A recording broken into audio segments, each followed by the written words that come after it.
Hello बच्चों, चलिए प्रश्न को देखते हैं। प्रश्न है, निम्नलिखित रेडॉक्स अभिक्रियाओं के लिए अर्ध समीकरण लिखिए। NO3 माइनस प्लस Zn से Zn2 plus plus NH4 plus बन रहा है। तो देखिए यहाँ पर बात करें प्रश्न की मुख्य अवधारणा की।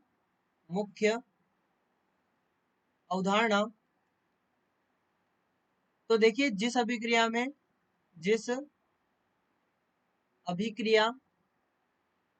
में ऑक्सीकरण ऑक्सीकरण व अपचयन अपचयन दोनों हो रहे होते हैं दोनों हो रहे होते हैं रेडॉक्स अभिक्रिया कहलाती है। रेडॉक्स अभिक्रिया अभिक्रिया कहलाती है। अब देखिए यहाँ पर जैसा कि हमें दिया गया है समीकरण में, ये दी गई है NO3 माइनस प्लस Zn से यहाँ पर ये परिवर्तित हो रहा है Zn2 plus plus NH4 plus में। तो बच्चों यदि यहाँ पर ध्यान दें तो सबसे पहले नाइट्रोजन की बात करें तो नाइट्रोजन की यहाँ पर ऑक्सीकरण संख्या कितनी है? ये यहाँ पर ऑक्सीजन की -2 होती है, 3 दूनी 6 और ये -1 यहाँ पे, तो ये हो गया +5 +5 ये इसकी हो जाएगी। यहाँ पर जिंक की 0 है, यहाँ पर जिंक की कितनी हो गई? +2 हो गई, यानी कि जिंक का क्या हो गया? ऑक्सीकरण। और यदि यहाँ पर नाइट्रोजन की बात करें तो हाइड्रोजन यहाँ पर ही हो जाएगा -3। यहाँ पर जो नाइट्रोजन है इसकी ऑक्सीकरण संख्या -3 हो जाएगी।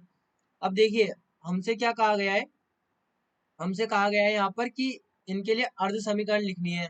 तो अर्ध समीकरण हम किस प्रकार से लिखेंगे? अब यहाँ पर देखिए NO3 माइनस का क्या हो रहा है? अपचयन हो रहा है। तो पहले हम यहाँ पर लिखेंगे अपचयन अभिक्रिया।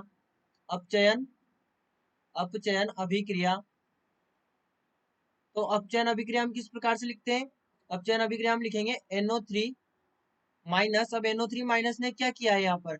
NO3 माइनस ने यहाँ पर इलेक्ट्रॉन ग्रहण किए। अब इलेक्ट्रॉन ग्रहण किए तो कितने इलेक्ट्रॉन ग्रहण किए? तो यहाँ पर यदि ध्यान दें तो इसने जो इलेक्ट्रॉन ग्रहण किया, पहले तो ऑक्सीकरण संख्या +5 थी, +5 तो यहाँ से घटी। देखिए इसे हम यहाँ पर इस प्रकार समझें कि जो NO3 माइनस है ये परिवर्तित हुआ है NH4 प्लस में। तो अब हम यहाँ पर क्या करेंगे? पहले तो हम यहाँ पर ऑक्सीजन को संतुलित करेंगे। तो यहाँ पर 3 ऑक्सीजन है, अब 3 ऑक्सीजन, तो ऑक्सीजन को हम जल से संतुलित करते हैं तो यहाँ पर ही हो जाएगा 3H2O, यानी कि 3 ऑक्सीजन हो गए। अब यहाँ पर देखिए, यहाँ पर हम लिखेंगे इसको संतुलित करने के लिए, हम यहाँ पर इलेक्ट्रॉन को डायरेक्टली नहीं लिखेंगे, यहाँ पर हम अभिक्रिया को संतुलित करते हुए इलेक्ट्रॉन लिखेंगे। तो अब यहाँ पर कितने हाइड्रोजन है? 4 हाइड्रोजन है, और यहाँ पर ये 6 हाइड्रोजन है, तो ये यहाँ पर हो जाएंगे 10H+। अब यहाँ पर हम आवेश देखें तो आवेश कितना हो रहा है? यहाँ पर ये हमारे पास में -1 तो यहाँ से कट गया और +1 यहाँ से कट गया, यानी कि अल्टीमेटली 8 इलेक्ट्रॉन तो हमें यहाँ पर लिखने ही होंगे। भले ही हम H+ और वाटर लिखें या ना लिखें, 8 इलेक्ट्रॉन तो यहाँ पर हमें लिखने ही है कि 8 इलेक्ट्रॉन ग्रहण हुए, तभी तो ये -3 पे आई ऑक्सीकरण संख्या। तो ये हमारे पास में क्या हो गया? यहाँ पर अपचयन समीकरण हो गई। इसके बाद में हम ऑक्सीकरण अभिक्रिया की बात करें, ऑक्सीकरण अभिक्रिया, तो ऑक्सीकरण अभिक्रिया क्या होगी? जिंक जिंक ने क्या किया है?